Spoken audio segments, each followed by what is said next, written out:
So, what could the tragic 1986 Challenger space shuttle disaster possibly have to do with the AI agent that might be sitting on your computer right now? Well, it turns out there's a fascinating and frankly pretty alarming link between the two, and it reveals a hidden danger in how we're building technology today. Let's get right into it. You know, this one sentence, it's pretty much the core of everything we're going to talk about.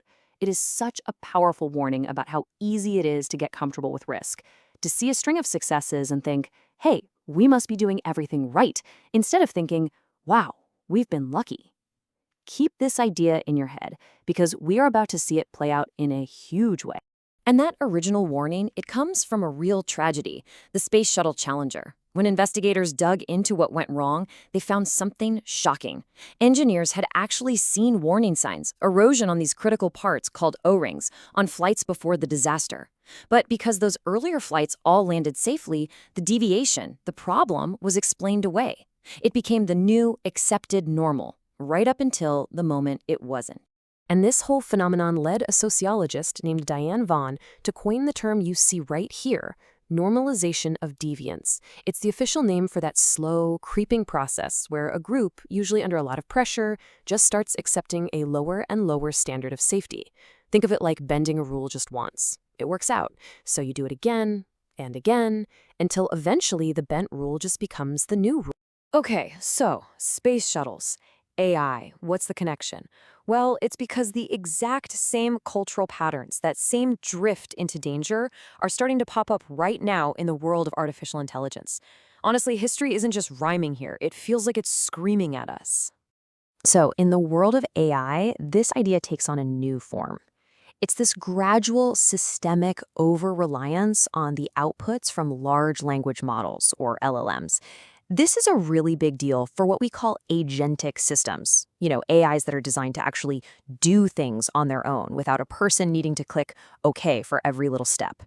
We're starting to trust them a little too much, maybe a little too fast. And this gets to the absolute heart of the technical problem.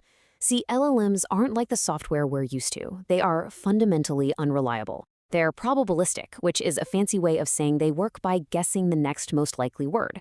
They're not following some strict logical code. That means they don't always follow instructions, they can lose context halfway through a task, and yeah, they can be tricked. So treating their output as consistently safe and reliable, that's the first huge deviation from decades of security best practices. So how does this actually happen? I mean, it's not like one person wakes up and decides to be reckless, right? No, it's a slow, subtle drift. So let's really get into the nitty-gritty here. Let's break down the methods and procedures that let an organization start accepting these huge risks, sometimes without even realizing it. Now, this is super important to get. There are basically two ways this whole thing can go wrong. On one side, you've got what's called benign overtrust. This is when the system just messes up on its own. The AI hallucinates and accidentally deletes a critical file. But on the other side, you have adversarial exploits. This is when hackers use tricks like prompt injection to fool the AI into doing something malicious. But here's the kicker. Both of these failures are possible because of the exact same cultural problem of trusting the AI too much. And this right here is a brilliant illustration of the step-by-step process. First, a team is under pressure, so they take a shortcut. Maybe they skip a manual human review to ship a new feature faster. Second, it works. Nothing blows up. So third, what happens next time? They do it again and again. And pretty soon, that shortcut becomes a habit, the new standard procedure. And finally, after enough time passes, no one even remembers why that original safety rule, that guardrail, was even there. The deviation has become the new invisible norm. And if you're sitting there thinking, okay, this all sounds a bit abstract, well, it's not. The warning signs are already flashing bright red, and they are coming directly from the official documentation of the biggest names in the AI game. I mean, just take a look at this.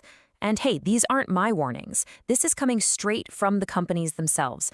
Microsoft straight up says its AI agents can lead to data theft or installing malware. OpenAI tells you not to use its tool with your sensitive data. Anthropic warns that its AI Claude can be tricked into leaking your information to someone else. These are known, documented risks in products that are already out there. The deviance is being normalized right in front of us. Okay, before we bring this shuttle in for a landing, if you want to avoid normalizing deviance in your own information diet and get clear, well-sourced explainers just like this one, do yourself a huge favor and hit that subscribe button for VibeDoc. It is, without a doubt, the safest choice you are going to make all day. All right, so after all those warnings, it's pretty easy to feel a little pessimistic about all this. But listen, the goal here isn't to say AI is doomed. Not at all. The goal is to shine a really bright light on the risk so that we can figure out a much safer path forward. So let's just ask the big question that's probably on your mind right now. With all of these built-in flaws and these risky cultural habits forming, is AI just fundamentally broken? And the answer is no, of course not. But, and this is a huge but, building safe, high-stakes AI systems can't just be based on hope. It demands real investment in security, it demands constant human oversight, and it demands a company culture that keeps a very healthy dose of skepticism about how reliable this technology actually is. So how do we actually fight this dangerous drift?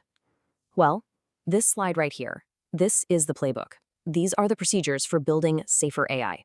First, you have to keep systems human-led, especially when the stakes are high. An AI can suggest things, but a human has to give that final go-ahead. Second, you have to do proper threat modeling. That means for every single feature, you're constantly asking, how could a bad guy break this, and building defenses for that.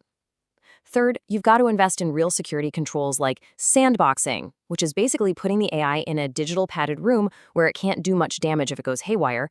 And you have to enforce the principle of least privilege, which means the AI only gets the absolute bare minimum access it needs to do its job. And finally, maybe the most important cultural shift of all is you have to adopt an assume breach mindset. You have to build your system assuming the AI will fail or get tricked, and then engineer all your safety measures backwards from that point to contain the damage. Which leaves us with this final, really provocative takeaway.